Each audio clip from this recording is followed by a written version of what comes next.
I have a lot of, if I've been really hurt in my past, and I have, part of me is like, I'm not going to let myself get hurt again. I've been hurt before, I've trusted, and I got really hurt. It would seem like it would make a lot of sense to not do that again, Right. to not trust, to not be vulnerable, to not put myself out there, because I don't want to experience the same pain Right. that I experienced again. So on one level, that makes a lot of sense. Right. It seems like you're suggesting something different.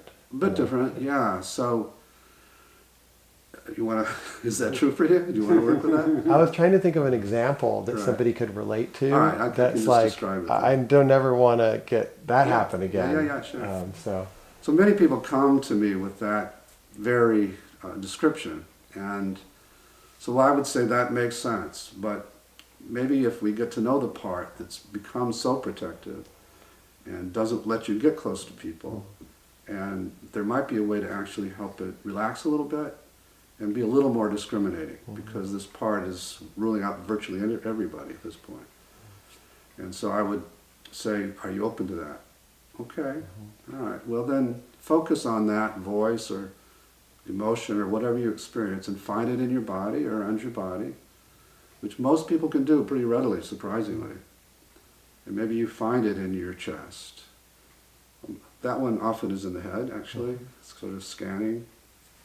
And the next question is sort of the self-detector question. So I would say, Soren, how do you feel toward this protective part that never wants you to get hurt again? And you might say, well, you know, I value how it's protecting me in some ways, but it really is keeping me from getting close to anybody, and so it's interfering. So I'm mixed about it. I say that makes total sense, but let's see if we could clear out the one who doesn't like it. Just give us a little space so we could get to know it from a mindful place, from a curiosity, more accepting place. And so many people can do that fairly readily. We're not going to have it. We're not giving it more power. We're just going to help it trust it's safe to relax a little bit and trust you to make discriminations about people. So, okay, how do you feel toward it now? I'm kind of curious about why it's so protective. And then we would ask it, and I would have you just wait for an answer. Don't think of the answer. Just wait until something comes from your chest. And it, you know, what's it afraid would happen if it wasn't this protective?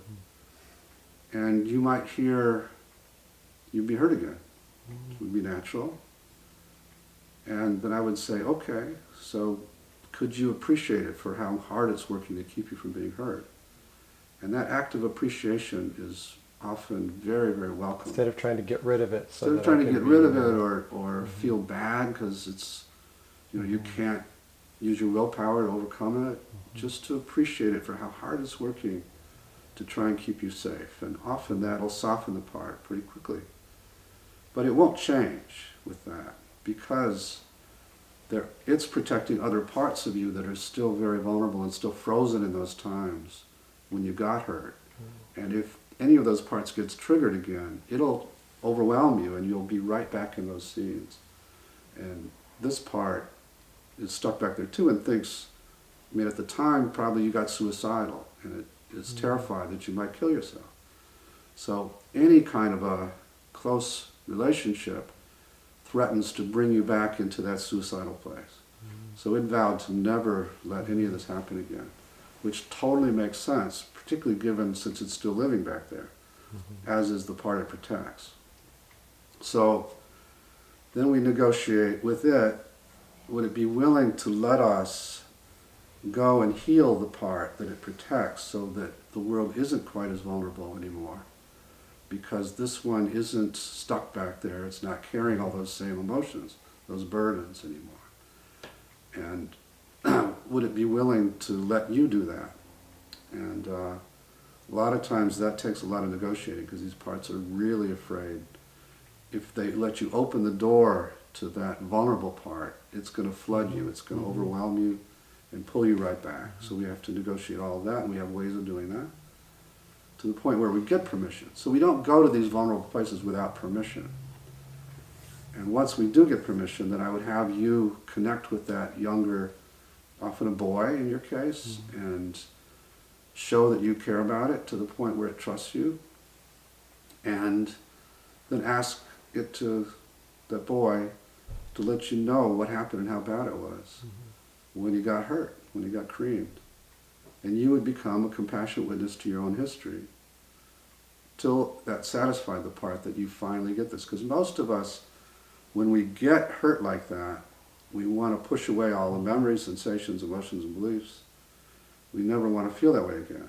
And we don't realize that in doing that, we're pushing away our most precious, lively, magical parts, because they're contained in these younger, childlike parts of us, who are the ones who get hurt the most.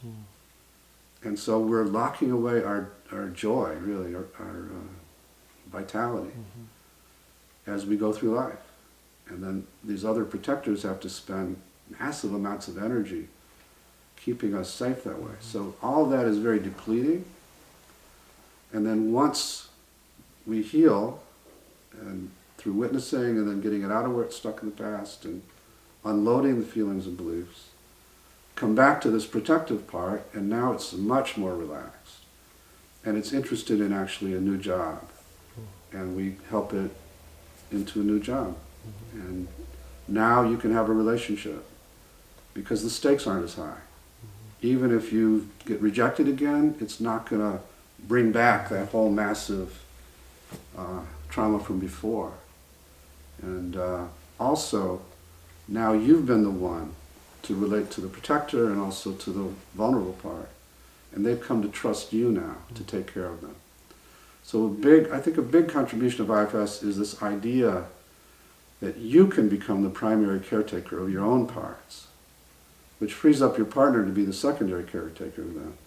This is what in psychology would be called attachment theory taken inside, because attachment theory says this other person should be the caretaker of your parts.